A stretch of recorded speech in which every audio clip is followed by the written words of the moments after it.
તો ભાવનગરના કાળિયાબીડ વિસ્તારમાં અકસ્માતનો મામલો સામે આવ્યો છે। સમગ્ર અકસ્માતની ઘટનાના સીસીટીવી પણ સામે આવ્યા। અકસ્માત કરનારની કાર ચાલકની પોલીસ પુત્રની અટકાયત કરવામાં આવી છે।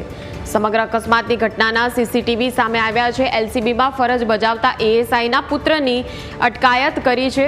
અકસ્માતમાં 2ના મોત થયા હતા અને 2 લોકોને ઈજા પહોંચી હતી। કાર ચાલકની અટકાયત કરીને નીલમબાગ પોલીસે આ મામલે વધુ તપાસ હાથ ધરી છે।